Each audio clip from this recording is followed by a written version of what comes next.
નમસ્કાર વિદ્યાર્થી મિત્રો, હું દિલીપભાઈ ચાવડા રસાયણ વિજ્ઞાનની વિડિયો લેક્ચર સિરીઝમાં આપ સર્વેનું ફરી એકવાર સ્વાગત કરું છું. આજે આપણે ધોરણ 11ના નવા ટોપિકની વિશેષ ચર્ચાઓ કરવા માગીએ છીએ.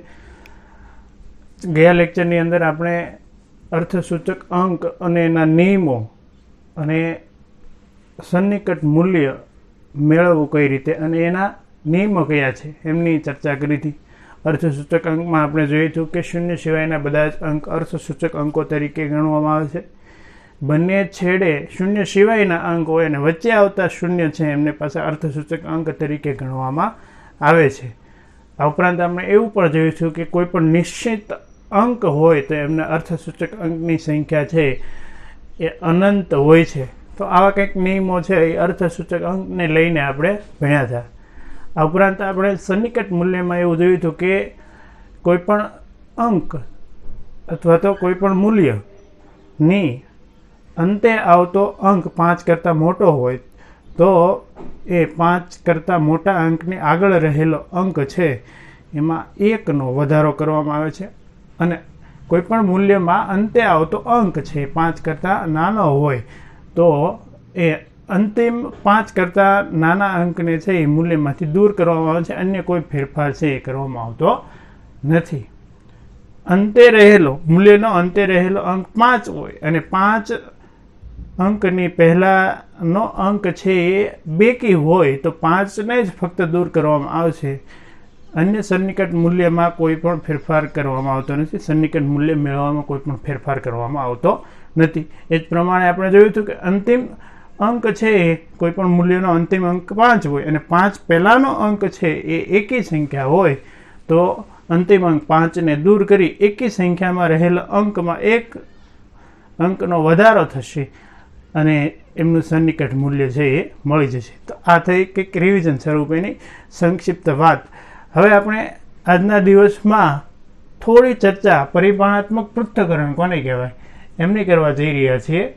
અને પરિમાણાત્મક પૃથ્થકરણમાં આપણે કયા કયા ઉદાહરણોથી આ બાબતને સમજશું એના અહીંયા ઉદાહરણો છે એમની રકમ સાથેની રજૂઆતો આપણે જોઈશું. તેનું સોલ્યુશન મેળવવાનો પ્રયત્ન કરીશું. બહુ સહેલી રજૂઆત છે.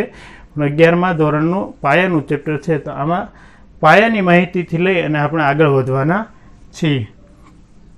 સૌપ્રથમ પરિમાણાત્મક પૃથ્થકરણ કોને કહેવાય તો કે એકમોને એક પદ્ધતિમાંથી બીજી પદ્ધતિમાં ફેરવવા માટેની પદ્ધતિને જ આપણે શું કહીએ છીએ પરિમાણાત્મક પૃથ્થકરણ. એક પદ્ધતિમાંથી બીજી પદ્ધતિમાં એકમને ફેરવવા માટે જે પદ્ધતિ ઉપયોગમાં લેવાય છે એને પરિમાણાત્મક પૃથ્થકરણ કહેવાય. અહીં આપણે પરિમાણાત્મક પૃથ્થકરણમાં કેટલાક સંબંધો ડિફાઇન કરશું. દાખલા તરીકે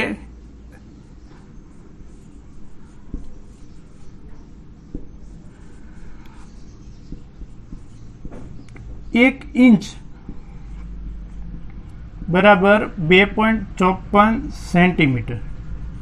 આપણે જાણીએ છીએ, ખ્યાલ જ હોય છે મોટાભાગના વ્યક્તિઓને કે 1 ઇંચ બરાબર 2.54 સેન્ટીમીટર થાય છે. આ ઉપરાંત 1 લિટર બરાબર 1 ડેસીમીટર ઘન થાય છે. એ પણ આપણે જાણીએ છીએ, 1 લિટર બરાબર 1 ડેસીમીટર ઘન. આ ઉપરાંત 1 દિવસ બરાબર 24 કલાક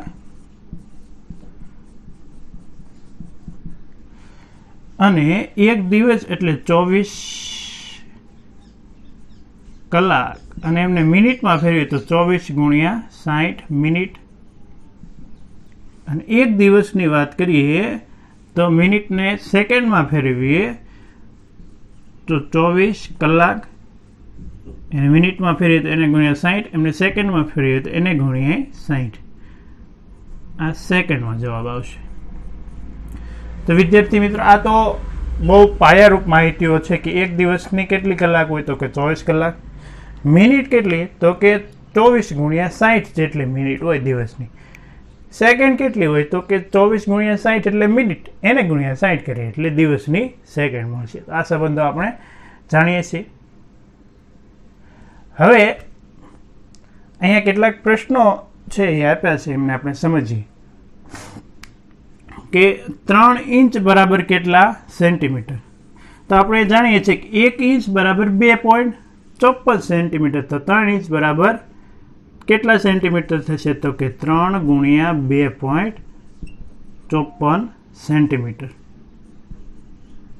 હવે 3 ગુણ્યા 2.54 સેન્ટીમીટર એટલે સેન્ટીમીટરમાં આપણે ફેરવીએ તો 4 તેરી 12 વધી 1 5 તેરી 15 ને 1 16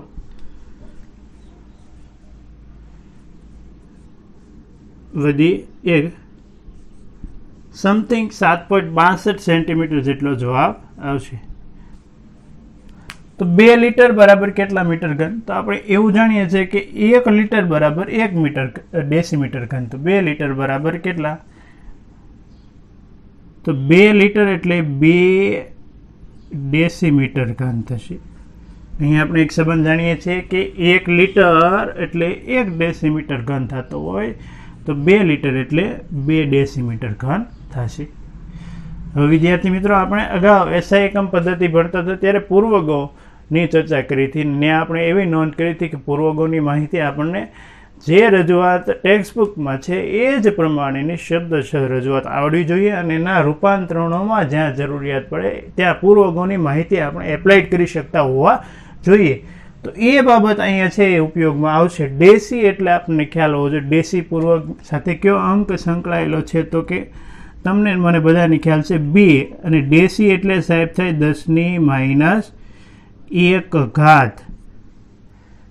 અને અહીંયા ડેસીમીટર ઘન એટલે ડેસીનોય ઘન હોય અને મીટરનોય ઘન હોય. સાહેબ ખાસ યાદ રાખશું, ડેસી ઘન હોય અને મીટરનોય ઘન હશે, જે સંકેતમાં આ રીતે લખવામાં આવે છે. સંકેતમાં એને આપણે આ રીતે લખીએ છીએ, બાકી એ બંનેને ઘન લાગુ પડે. તો આના કારણે આવું બનશે. 2 ગુણ્યા ડેસી એટલે 10⁻1 એમનો ઘન છે તો ઘન અને મીટર ઘન છે તો મીટર ઘન. એટલે કે અહીંયા જવાબ આવશે 2 ગુણ્યા 10⁻1 ગુણ્યા 3 એટલે 10⁻3 મીટર ઘન. તો આવો કંઈક જવાબ આવશે. 2 ગુણ્યા 10⁻3 મીટર ઘન.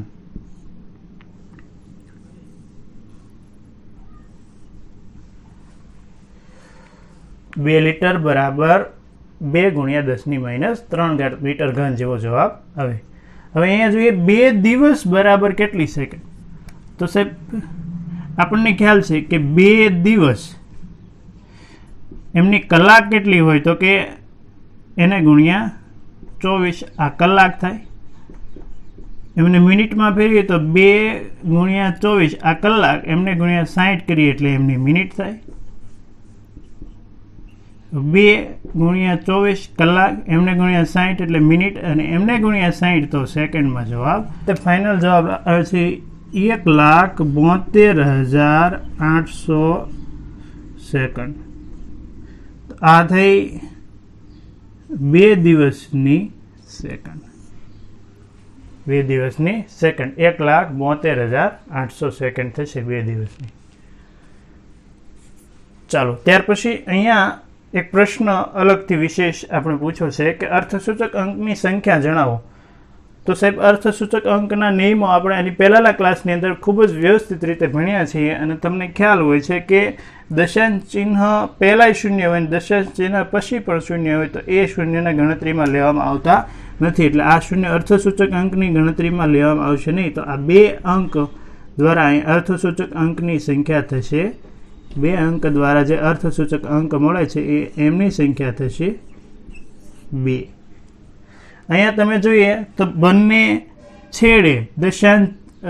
છેડે શૂન્ય સિવાયનો અંક છે અને વચ્ચે શૂન્ય હોય તો એ શૂન્યને આપણે અર્થસૂચક અંકની ગણતરીમાં લઈએ છીએ. તો અહીંયા ત્રણે અંક અર્થસૂચક અંક કેવા છે? તો અર્થસૂચક અંકની સંખ્યા થશે 3. એવી જ રીતે અહીંયા પણ છેડે આવતા બંને અંક શૂન્ય સિવાયના અંક છે અને વચ્ચેના શૂન્યને અર્થસૂચક અંકની ગણતરીમાં લેવામાં આવે છે. તો અહીંયા 4 અંક છે એ અર્થસૂચક અંક કેવા છે? તો અર્થસૂચક અંકની સંખ્યા થશે 4.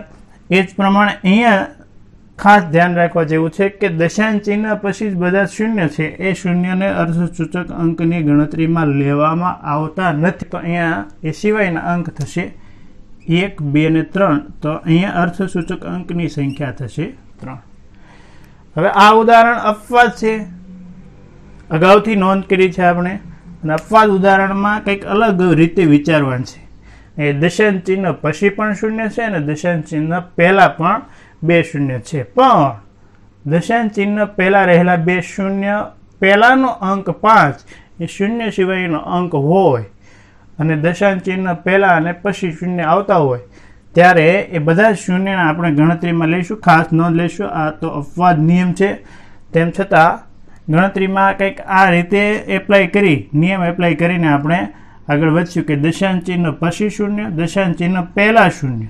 પણ એ શૂન્યની પહેલા કોઈ શૂન્ય સિવાયનો અંક આવતો હોય તો એ બધા શૂન્યને આપણે અર્થસૂચક અંકની ગણતરીમાં લઈશું અને માટે અહીંયા અર્થસૂચક અંકની સંખ્યા થશે 4.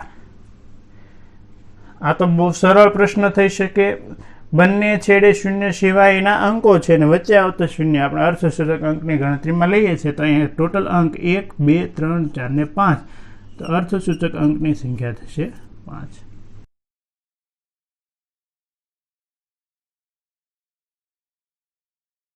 ચાલો, તો હવે પછીનો પ્રશ્ન છે, નીચેનાનું 3 અર્થસૂચક અંક સુધી સન્નિકટન કરો. એટલે કે અર્થસૂચક અંકોની સંખ્યા 3 રહેવી જોઈએ. અર્થસૂચક અંકોની સંખ્યા કેટલી રહેવી જોઈએ? તો કે 3. અને એમનું સન્નિકટન મૂલ્ય મેળવવાનું છે, એટલે કે નજીકનું મૂલ્ય મેળવવાનું છે. તો અહીંયા આપણે જોઈએ 34.216 છે, બરોબર. એમનું સન્નિકટ મૂલ્ય મેળવવું હોય તો પહેલાં આપણે સન્નિકટ મૂલ્યનો અંદાજ લગાવીએ. અહીંયા અંતિમ અંક 5 કરતાં વધારે છે એટલે અહીંયા એમની આગળ રહેલો અંક છે એમાં 1નો વધારો થશે, બરોબર છે. એટલે આ મૂલ્ય બનશે 34.22.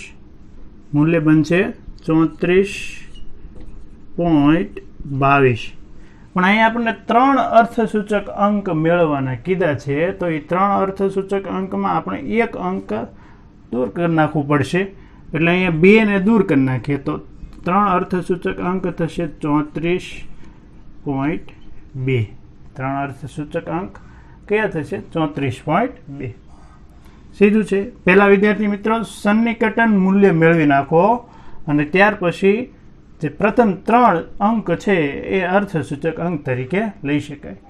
એવી જ રીતે અહીંયા 10.4107 છે. અંતિમ અંક 7, 5 કરતાં વધારે તો એમની આગળના અંકમાં 1 ઉમેરાશે એટલે આ મૂલ્ય થશે 10.411, બરોબર છે. એટલે કે 10.411 આ સન્નિકટન મૂલ્ય થયું એમનું. પણ અહીંયા આપણે અર્થસૂચક અંકોની સંખ્યા કેટલી જોઈએ છે? તો કે 3. તો 3 અર્થસૂચક અંકોમાં 1, 2 અને 3 લઈશું એટલે જવાબ આવશે 10.4. એ જ રીતે અહીંયા જુઓ તો સૌપ્રથમ સન્નિકટ મૂલ્ય મેળવી નાખીએ તો કે 0.04597, બરોબર છે. એમાં અંતિમ અંક છે એ 7 છે. 7 5 કરતાં વધુ હોવાને કારણે આગળના અંકમાં 1 મૂલ્યનો વધારો થશે. તો અહીંયા 9 નું 10 થશે. 10ને કારણે એમને આગળના મૂલ્યમાં પણ 1નો વધારો થશે એટલે 5 ના શું થઈ જશે? 6 થશે. 10 નું 0 મૂકશું, આગળના અંકમાં 1 વધારો થશે એટલે 5 નું થઈ જશે 6. તો આમનું સન્નિકટ મૂલ્યની વાત કરીએ તો મળશે 0.0460. આવું કંઈક સન્નિકટ મૂલ્ય મળશે 0.0460. હવે આપણે અહીંયા 3 જ અર્થસૂચક અંકો લેવાના છે અને તમે અને હું બધા જાણીએ છીએ કે દશાંશ ચિહ્ન પહેલાનો શૂન્ય અર્થસૂચક અંક નથી. દશાંશ ચિહ્ન પછી આવતો શૂન્ય પણ અર્થસૂચક અંક છે નહીં. તો અહીંયા અર્થસૂચક અંકો ખાલી કેટલા છે? તો કે 4, 6 અને 0. તો અહીંયા જે અંક આપણે લખશું કે જેમાં અર્થસૂચક અંકની સંખ્યા 3 થશે, તો આ આંકડો એઝ ઇટ ઇઝ રહેશે 0.0460. વિદ્યાર્થી મિત્રો, તમે સમજી શકો છો કે અહીંયા સન્નિકટ મૂલ્ય મેળવ્યા બાદ અર્થસૂચક અંકોની સંખ્યાની ગણતરી કરવામાં આવે તો અહીંયા અર્થસૂચક અંકની સંખ્યા કેટલી મળે છે? 3, કારણ કે આ બંને શૂન્ય ગણતરીમાં લેવામાં આવતા નથી, તો 1, 2 ને 3. એ જ રીતે અહીંયા 2808 છે, બરાબર, એમનું સન્નિકટન મૂલ્ય મેળવીએ તો અહીંયા તો એક પણ નિયમ ન લાગે. સન્નિકટન 2808 એક્ઝેક્ટ મૂલ્ય છે, એમ નજીકનું મૂલ્ય મેળવવાની આમ ખાસ કોઈ જરૂરિયાત છે નહીં. પણ અહીંયા બીજો નિયમ કે 3 અર્થસૂચક અંક જ રહેવા જોઈએ, એમને ધ્યાનમાં લેતા એમનું સન્નિકટ મૂલ્ય 2808નું થશે 2810. 2808નું સન્નિકટ મૂલ્ય થશે 2810. અને હવે આપણે આમાં રહેલા અર્થસૂચક અંકની સંખ્યા ગણતરીમાં લઈએ તો આ અર્થસૂચક અંકમાં ગણાશે, આ અર્થસૂચક અંકમાં ગણાશે, આ એક પણ અર્થસૂચક અંકમાં ગણાશે, પણ આ શૂન્ય અર્થસૂચક અંકમાં ગણાશે નહીં. એટલે અહીં અર્થસૂચક અંકની સંખ્યા પણ કેટલી રહેશે? 3 રહેશે. એટલે આમની નજીકનું મૂલ્ય, સન્નિકટ મૂલ્ય 2808નું સન્નિકટ મૂલ્ય 2810 કરવાનું રહેશે. ત્યારે જ તેમાં અર્થસૂચક અંકોની સંખ્યા કેટલી રહેશે? 3 રહેશે. ઘણીવાર પ્રશ્ન એવો થાય કે સાહેબ 2808 બદલે 2809 નજીકનું મૂલ્ય લઈ લઈએ તો 2809 નજીકનું મૂલ્ય લેશો તમે ત્યારે કંઈક આવું બનશે 2809. તો અહીંયા 1, 2, 3 ને 4 અર્થસૂચક અંકની સંખ્યા કેટલી થઈ જશે? 4. એટલે ફરજિયાત આપણે નજીકનું મૂલ્ય 2810 જ લેવું જોશે, જેમાં પ્રથમ 3 અંક અર્થસૂચક અંક છે અને શૂન્યના અર્થસૂચક અંકમાં લેશું નહીં. અર્થસૂચક અંકની સંખ્યા કેટલી થશે? 3 થશે. એટલે કન્ફ્યુઝન ખાસ ન થાય એનું ખાસ ધ્યાન રાખશું. હવે પછીનો પ્રશ્ન છે, નીચેની ગણતરીથી મળતા જવાબમાં કેટલા અર્થસૂચક અંક છે? એટલે ટૂંકમાં એવું કહેવા માંગે છે કે અર્થસૂચક અંકની સંખ્યા જણાવો. હવે આવા કોમ્પ્લિકેટેડ થોડુંક સ્વરૂપ આપણને આપે ત્યારે આપણે બધાની સરવાળો, બાદબાકી કે ગુણાકાર કે ભાગાકાર કરવાની કોઈ જરૂરિયાત છે નહીં. આપણે ગુણાકાર ભાગાકાર માટે એવું શીખ્યા છીએ કે તમે જે અંકોનો ગુણાકાર કરો છો એ અંક પૈકી દશાંશ ચિહ્ન પછી જે અંકમાં ઓછા અર્થસૂચક અંક હશે એટલો જ અંતિમ જવાબમાં દશાંશ ચિહ્ન પછી અર્થસૂચક અંક જોવા મળશે. તો અહીંયા તમે જોઈ શકો છો કે દશાંશ ચિહ્ન પછી અર્થસૂચક અંક કયા અંકમાં ઓછા છે? તો અહીંયા આપણે જોઈએ તો 0.0112 એમાં દશાંશ ચિહ્ન પછી અર્થસૂચક અંકની સંખ્યા કેટલી છે? આ 0 અર્થસૂચક અંકમાં ગણાય નહીં. 1, 2 અને 3 દશાંશ ચિહ્ન પછી કેટલા અર્થસૂચક અંક છે? 3. અહીંયા તમે જોશો તો દશાંશ ચિહ્ન પછી 2 અર્થસૂચક અંક છે અને અહીંયા દશાંશ ચિહ્ન પછી 4 અર્થસૂચક અંક છે. પણ અહીંયા દશાંશ ચિહ્ન પહેલાં 0 હોય અને પછી દશાંશ ચિહ્ન પછીના અંકો છે એ સૌથી ઓછા અહીંયા છે 1, 2 ને 3, બરાબર. બાકી બધી જગ્યાએ 3 કરતાં વધારે છે. ફરીવાર વિદ્યાર્થી મિત્રો, દશાંશ ચિહ્ન પહેલાં 0 હોય અને પછી દશાંશ ચિહ્ન પછીના અંકો સૌથી ઓછા હોય એવો અંક છે 0.0112 અને એમાં અર્થસૂચક અંકની સંખ્યા 3. તો આખા ગણતરી કરવાની કોઈ જરૂરિયાત નથી. આમનો જવાબ આવશે અર્થસૂચક અંકની સંખ્યા થશે 3. એવી જ રીતે અહીંયા જે અંક છે એમાં અર્થસૂચક અંકની સંખ્યા કેટલી છે? તો કે 1, 2, 3 ને 4. તો એ 5 સાથે ગુણાશે ત્યારે પણ તેમાં અર્થસૂચક અંકો કેટલા જોવા મળશે? તો કે 4 જ જોવા મળશે. ગુણાકાર કરવાની કોઈ જરૂરિયાત છે નહીં. એ જ પ્રમાણે અહીંયા જોઈએ તો આ 3 અંકોનો સરવાળો છે 0.0125 વત્તા 0.7864 વત્તા 0.0215. આ 3 અંકોનો સરવાળો છે એમાં સરવાળામાં ખાસ ધ્યાન રાખશું આપણે કે એવો અંક સિલેક્ટ કરવો કે જેમાં દશાંશ ચિહ્ન પછી અર્થસૂચક અંકની સંખ્યા વધુ હોય. તો વધુ હોય એવો અંક છે આ વચ્ચેનો 0.7866 એમાં અર્થસૂચક અંકની સંખ્યા કેટલી છે તો કે 1 2 3 ને 4 1 2 3 ને 4 તો અહીંયા સરવાળો કરવાની કોઈ જરૂરિયાત નથી અર્થસૂચક અંકની સંખ્યા કેટલી જોવા મળશે 4 દિશાંત ચિહ્ન પછી સરવાળામાં જ્યારે સરવાળો કરતી વખતે અર્થસૂચક અંકની ગણતરી કરતા હો ત્યારે સરવાળો કરવાની કોઈ જરૂરિયાત નથી દશાંશ ચિહ્ન પછી જે અંકમાં અર્થસૂચક અંકોની સંખ્યા વધુ હોય એ જ ફાઇનલ એટલે કે અંતિમ જવાબમાં અર્થસૂચક અંકોની સંખ્યા રહેશે એટલે અહીંયા આ અંકમાં અર્થસૂચક અંકની સંખ્યા દશાંશ ચિહ્ન પછી વધુમાં વધુ 4 છે એટલે અંતિમ જવાબમાં પણ અર્થસૂચક અંકની સંખ્યા 4 જોવા મળશે સરવાળો કરવાની કોઈ જરૂરિયાત છે નહીં તો આ થઈ અર્થસૂચક અંક અને સન્નિકટ અંકના સંયુક્ત પ્રશ્નની વાત અને ત્યાર પછી થોડું કોમ્પ્લિકેટેડ સ્વરૂપ અર્થસૂચક અંકો મેળવવાનું એમની રજૂઆતો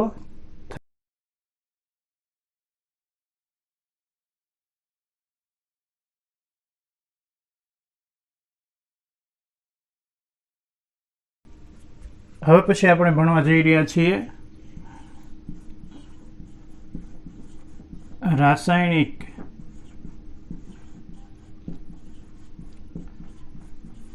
સંયોગીકરણના નિયમો રાસાયણિક સંયોગીકરણના નિયમો અને એમાં પહેલો નિયમ છે દળ સંચયનો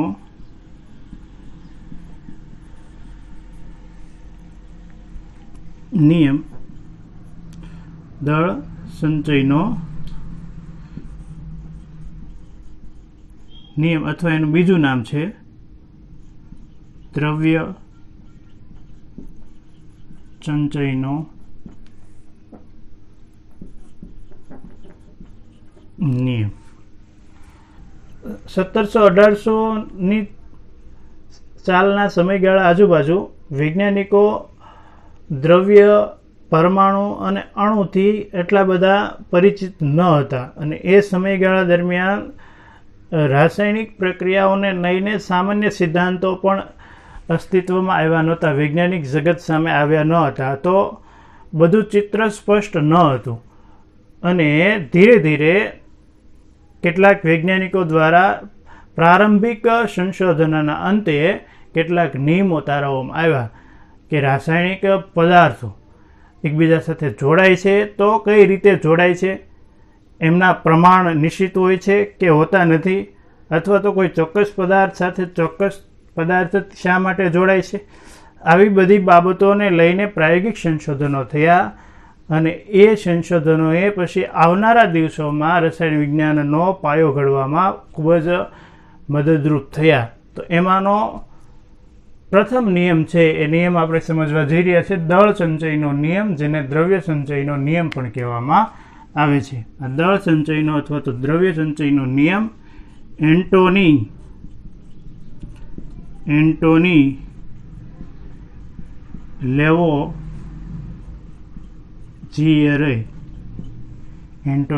લેવોઝિયરે આપ્યો હતો નિયમ કંઈક આ રીતની રજૂઆત દર્શાવે છે કે દ્રવ્યનું સર્જન કે વિનાશ કરી શકાતો નથી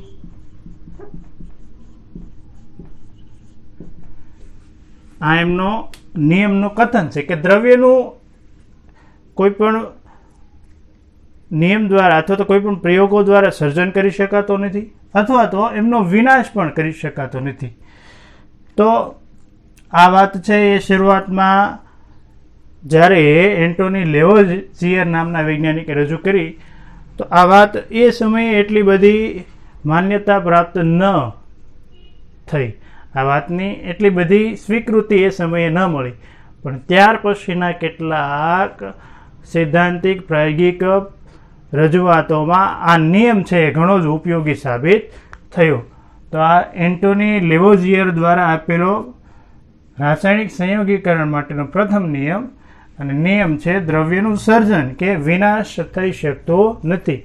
અને આ નિયમ એને કોઈ દંતકથા કે એમના આધારે આપ્યો ન હતો. આ નિયમ માટે એમણે દહન પ્રક્રિયાઓ છે,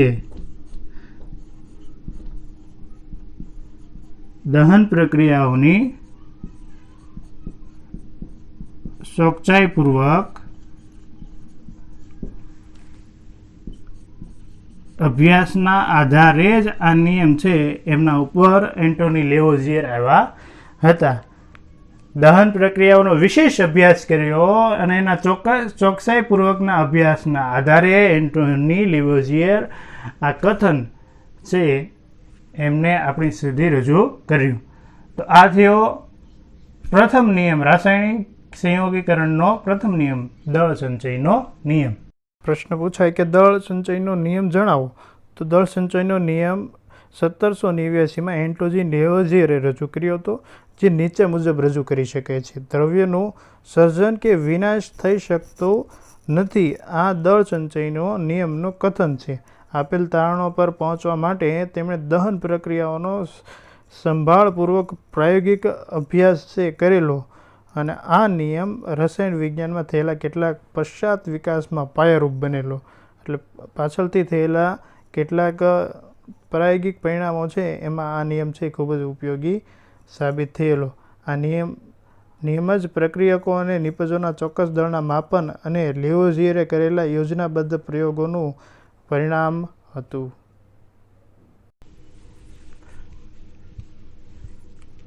તો ત્યાર પછીનો રાસાયણિક સંયોગીકરણનો બીજો નિયમ છે નિશ્ચિત પ્રમાણનો નિયમ. એમને બીજા નામ નિશ્ચિત સંઘટનના નિયમ તરીકે પણ ઓળખવામાં આવે છે. નિયમ શું કહેવા માંગે છે કે કોઈ પણ સંયોજનમાં રહેલા તત્વોનું વજનથી પ્રમાણ છે એ કુદરતી રીતે કે સંશ્લેષિત રીતે મેળવવામાં આવે સંયોજન, તો એમાં રહેલું વજનથી પ્રમાણ છે એ ચોક્કસ જ હોય છે.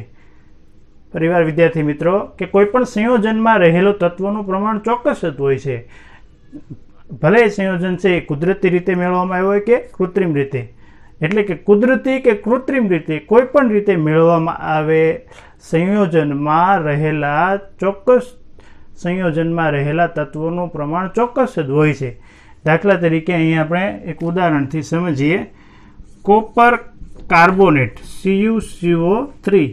તો કોપર કાર્બોનેટને બે રીતે બનાવવામાં આવ્યું, બરોબર છે. કોપર કાર્બોનેટને કુદરતી રીતે બનાવવામાં આવ્યો અને કૃત્રિમ રીતે બનાવવામાં આવ્યો. અને એમની અંદર રહેલા કોપર, કાર્બન અને ઓક્સિજનનું ટકાવાર પ્રમાણ, દળથી પ્રમાણ છે એ ગણતરીથી મેળવવામાં આવ્યું. તો કોપરનું પ્રમાણ કુદરતી નમૂનામાં 51.35 જોવા મળ્યું અને કૃત્રિમ નમૂનામાં પણ 51.35% જોવા મળ્યું. એટલે કે આખા નમૂનાનું વજન 100 ગ્રામ હોય તો કોપરનું કુદરતી નમૂનામાં વજન 51.35 અને સંશ્લેષિત નમૂનામાં પણ એ જ વજન જોવા મળ્યું.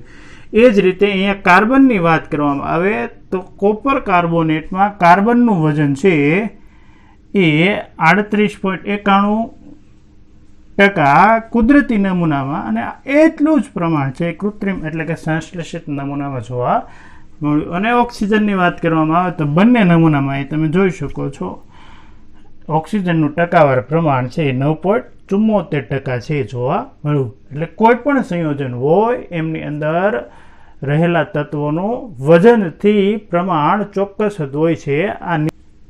આ નિયમ રજૂ કર્યો હતો. આ નિયમ રજૂ કરનાર વૈજ્ઞાનિકનું નામ છે જોસેફ પ્રાઉસ્ટ. જોસેફ પ્રાઉસ્ટ નામના વૈજ્ઞાનિકે નિશ્ચિત પ્રમાણનો નિયમ અથવા તો નિશ્ચિત સંગઠનનો નિયમ રજૂ કર્યો અને એમાં એમણે આ પ્રમાણેની કંઈક વાત કરી કે કોઈ પણ નમૂનો હોય, કુદરતી હોય કે કૃત્રિમ હોય, પણ એમાં રહેલા તત્વોનું ટકાવાર પ્રમાણ છે એ ચોક્કસ જ હોય છે, કુદરતી અથવા તો કૃત્રિમનું. આ જ વાત આપણે સમજીએ કે માની લો કે પાણી આપણે બનાવવામાં આવે તો આ પાણીના નમૂનાની અંદર ઓક્સિજન, હાઇડ્રોજનનું પ્રમાણ છે એ કુદરતી નમૂનો હોય કે કૃત્રિમ નમૂનો હોય, ઓક્સિજન હાઇડ્રોજનનું પ્રમાણ કેવું રહેશે? નિશ્ચિત જ રહેશે. એ જ રીતે તમે અન્ય કોઈ સંયોજન બનાવો, માની લો કે NaCl બનાવો, તો NaCl ની અંદર સોડિયમ અને ક્લોરીનનું પ્રમાણ છે એ કેવું રહેશે? નિશ્ચિત જ રહેશે. NaCl કુદરતી હોય અથવા તો કૃત્રિમ હોય. સોડિયમ ક્લોરીનનું પ્રમાણ કેવું રહેશે? નિશ્ચિત. પાણીનો અણુ છે એ કુદરતી રીતે મળે અથવા તો કૃત્રિમ રીતે મળે, એમની અંદર ઓક્સિજન હાઇડ્રોજનનું દળથી પ્રમાણ મેળવીએ તો કેવું રહેશે? નિશ્ચિત રહેશે. આ થયો નિશ્ચિત પ્રમાણનો નિયમ અથવા તો નિશ્ચિત સંગઠનનો નિયમ. જોસેફ પ્રાઉસ નામના વૈજ્ઞાનિકે રજૂ કર્યો હતો.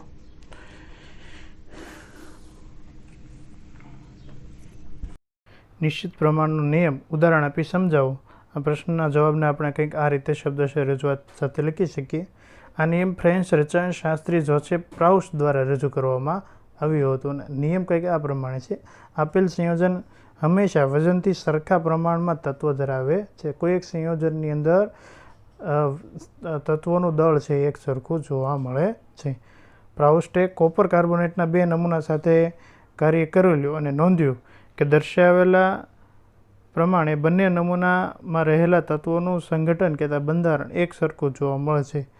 એમણે કોપર કાર્બોનેટનો કુદરતી અને માનવ નિર્મિત નમૂનાઓ છે એમની અંદર કોપર, ઓક્સિજન અને કાર્બનના પ્રમાણ અનુક્રમે નોંધ્યા. તો કુદરતી રીતે કોપર કાર્બોનેટના નમૂનામાં કોપરનું પ્રમાણ 51.35% મળ્યું અને માનવ નિર્મિત કોપર કાર્બોનેટમાં કોપરનું પ્રમાણ એટલું જ, એટલે કે 51.35% જ મળ્યું. એ જ રીતે ઓક્સિજનનું પ્રમાણ કુદરતી અને કૃત્રિમ રીતે મેળવેલા નમૂનાની અંદર 9.74 અને કાર્બનનું પ્રમાણ કુદરતી કૃત્રિમ નમૂનાની અંદર 38.91% જોવા મળ્યું. આમ સ્ત્રોત ગમે તે પ્રકારનો, એટલે કે કુદરતી રીતેનો સ્ત્રોત હોય કે કૃત્રિમ રીતેનો સ્ત્રોત હોય, છતાં પણ આપેલ સંયોજનમાં સમાન તત્વો સરખા પ્રમાણમાં જ રહેલા હોય છે. આ નિયમનું વાજબીપણું જુદા જુદા પ્રયોગોથી સાબિત થયેલું છે. કેટલીક વખત આ નિયમને નિશ્ચિત સંગઠનના નિયમ તરીકે પણ ઓળખવામાં આવે છે. રાસાયણિક સંયોગીકરણનો ત્રીજો નિયમ ગુણક પ્રમાણના નિયમ તરીકે ઓળખાય છે. અને આ ગુણક પ્રમાણનો નિયમ છે એ ડાલ્ટન નામના વૈજ્ઞાનિકે આપ્યો હતો. આ નિયમ ડાલ્ટન નામના વૈજ્ઞાનિકે રજૂ કરેલો હતો. નિયમ શું કહેવા માંગે છે કે જ્યારે કોઈ 2 તત્વો એકબીજા સાથે સંયોજાય અને જુદા જુદા સંયોજનો બનાવતા હોય છે, ત્યારે કોઈ એક તત્વ સાથે સંયોજાતું બીજું તત્વ છે એ ચોક્કસ દળના પ્રમાણમાં એ તત્વ સાથે સંયોજાતું હોય છે. એ ચોક્કસ દળનું પ્રમાણને અહીંયા ગુણક પ્રમાણ વડે દર્શાવવામાં આવ્યું છે. કોઈ એક તત્વ સાથે સંયોજાતું બીજું તત્વ ચોક્કસ દળના ગુણોત્તરમાં સંયોજાતું હોય છે. જ્યારે કોઈ 2 તત્વો એકબીજા સાથે સંયોજાય અને 2 જુદા જુદા સંયોજનો બનાવતા હોય, ત્યારે કોઈ એક તત્વ સાથે સંયોજાતું અન્ય તત્વ છે એમના દળના ગુણોત્તર છે એ એક સાદા અંકથી દર્શાવવામાં આવે છે. આ ગુણક પ્રમાણનો નિયમ કહેવાય છે.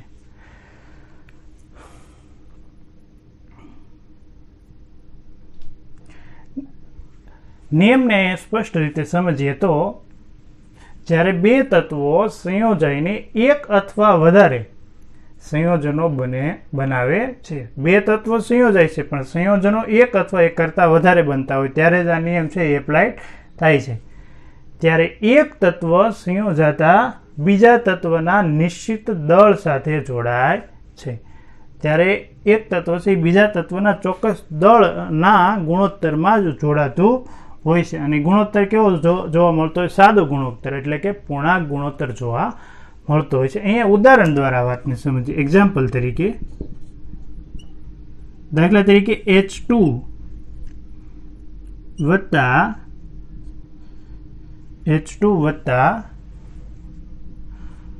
O2 પ્રક્રિયા થઈ અને બને છે H2O. H2 વત્તા O2 પ્રક્રિયા થઈને બને છે H2O. તો અહીંયા 1/2 O2 હશે. એ જ રીતે આ બંને તત્વો એકબીજા સાથે સંયોજાય H2 વત્તા O2 એકબીજા સાથે સંયોજાય અને બનાવશે H2O2. તો અહીંયા બને છે પાણી, બે જુદા જુદા સંયોજનોમાં અહીંયા બને છે પાણી અને અહીંયા બને છે હાઇડ્રોજન પેરોક્સાઇડ.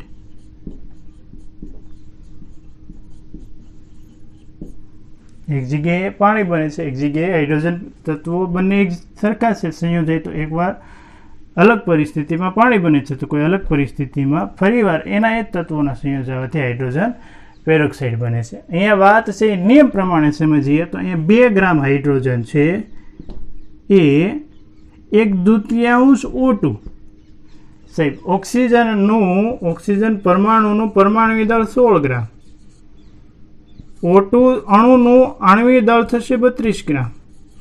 પણ 1/2 O2 નો મતલબ શું થશે? 1/2 32 એનો મતલબ થશે 16 ગ્રામ.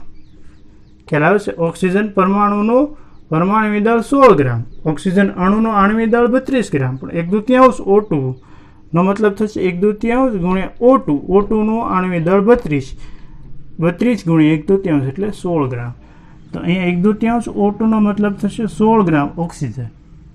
2 ગ્રામ હાઇડ્રોજન 16 ગ્રામ ઓક્સિજન સાથે સંયોજાય ત્યારે 18 ગ્રામ પાણી બનાવે છે. 16 વત્તા 2 18 ગ્રામ પાણી બનાવે છે.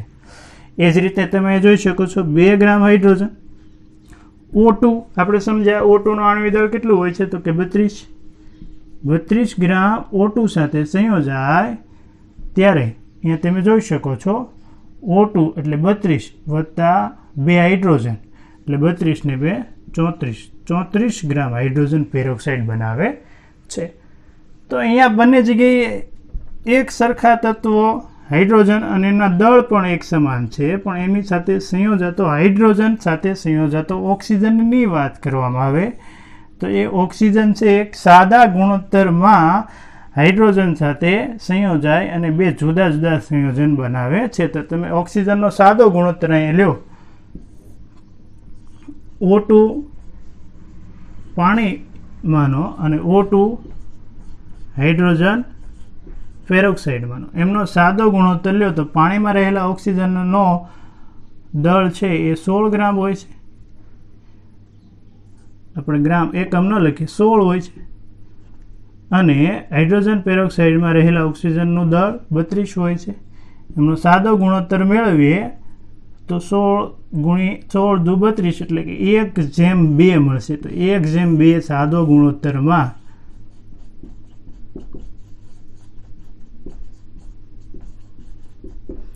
અહીંયા આ ઓક્સિજન તત્વ છે એ ચોક્કસ તત્વ હાઇડ્રોજન સાથે સંયોજાઈ જુદા જુદા 2 તત્વો બનાવે છે. તો નિયમ કંઈક આવો છે, ગુણ પ્રમાણનો નિયમ. ડાલ્ટન નામના વૈજ્ઞાનિકે રજૂ કર્યો. કોઈ 2 તત્વો એકબીજા સાથે સંયોજાય અને 2 જુદા જુદા સંયોજનો બનાવતા હોય ત્યારે એમાં કોઈ એક ચોક્કસ તત્વ અન્ય તત્વ સાથે જોડાય છે. અન્ય તત્વ છે એ દળના સાદા ગુણોત્તરમાં ચોક્કસ તત્વ સાથે જોડાય અને જુદા જુદા સંયોજનો બનાવતા હોય છે. અહીંયા આપણે ઉદાહરણ દ્વારા સમજ્યા કે હાઇડ્રોજન અને ઓક્સિજનથી પાણી બને છે. હાઇડ્રોજનના ઓક્સિજનના સંયોજવાથી હાઇડ્રોજન પેરોક્સાઇડ બને છે. પણ અહીં હાઇડ્રોજન સાથે ઓક્સિજન 16 ગ્રામ અને 32 ગ્રામના પ્રમાણમાં એટલે કે 16:2 પ્રમાણમાં જોડાય છે. 16 ગ્રામ જોડાવાથી પાણી બનશે અને 32 ગ્રામ જોડાવાથી હાઇડ્રોજન પેરોક્સાઇડ બનશે. એટલે એક જ સરખા તત્વો હાઇડ્રોજન અને ઓક્સિજન જોડાય છે તો 2 અલગ અલગ સંયોજનો બને છે, પણ એમાં દળનું પ્રમાણ જુદું હશે તો સંયોજન જુદું મળશે. એક જગ્યાએ પાણી તો એક જગ્યાએ હાઇડ્રોજન પેરોક્સાઇડ મળે છે. આ નિયમ ગુણક પ્રમાણનો નિયમ ડાલ્ટન નામના વૈજ્ઞાનિકે 1803ની ચાલમાં રજૂ કર્યો હતો. તો ચલો ગુણક પ્રમાણનો નિયમ સમજાવો, શબ્દશઃ રજૂઆત સાથે સમજીએ. આ નિયમ ડાલ્ટને 1803માં રજૂ કર્યો હતો. આ નિયમ પ્રમાણે જ્યારે 2 તત્વો સંયોજાય એક અથવા વધારે સંયોજનો બનાવે છે ત્યારે એક તત્વના દળ બીજા તત્વના સંયોજાતા નિશ્ચિત દળ સાથે જોડાય અને નાની સંખ્યાના ગુણોત્તરમાં એ મળે છે. ઉદાહરણ તરીકે લઈએ તો હાઇડ્રોજન ઓક્સિજન સાથે સંયોજાય અને 2 સંયોજનો પાણી અને હાઇડ્રોજન પેરોક્સાઇડ બનાવે છે. 2 ગ્રામ હાઇડ્રોજન 16 ગ્રામ ઓક્સિજન સાથે સંયોજાય તો 18 ગ્રામ પાણી બનશે, અને 2 ગ્રામ હાઇડ્રોજન 32 ગ્રામ ઓક્સિજન સાથે સંયોજાય તો 34 ગ્રામ વજન ધરાવતું હાઇડ્રોજન પેરોક્સાઇડ સંયોજન બનશે. અહીંયા હાઇડ્રોજન તત્વનું વજન 2 ગ્રામ ચોક્કસ નિશ્ચિત છે, પણ એમની સાથે સંયોજતા ઓક્સિજન 16 ગ્રામ અને 32 ગ્રામ એટલે કે જુદું જુદું વજન ધરાવે છે. પણ અહીંયા મળતા ઓક્સિજનનું વજનનો ગુણોત્તર એ એક સાદી સંખ્યા દર્શાવતો હોય છે, એટલે કે પૂર્ણાંક સંખ્યામાં હોય છે. અહીંયા ઓક્સિજનના 2 દળ 16 ગ્રામ અને 32 ગ્રામ જે હાઇડ્રોજનના નિશ્ચિત દળ સાથે સંયોજાય છે તે એક સાદો ગુણોત્તર દર્શાવે છે, એટલે કે 16:32. ઓક્સિજનના વજનનો ગુણોત્તર લઈએ 16:32, જેને આપણે 1:2 તરીકે પણ દર્શાવી છે, જે રજૂઆત આપણે બોર્ડ વર્કમાં ખૂબ સારી રીતે સમજ્યા. આ ચેનલને સબસ્ક્રાઈબ કરો, લાઈક કરો, શેર કરો.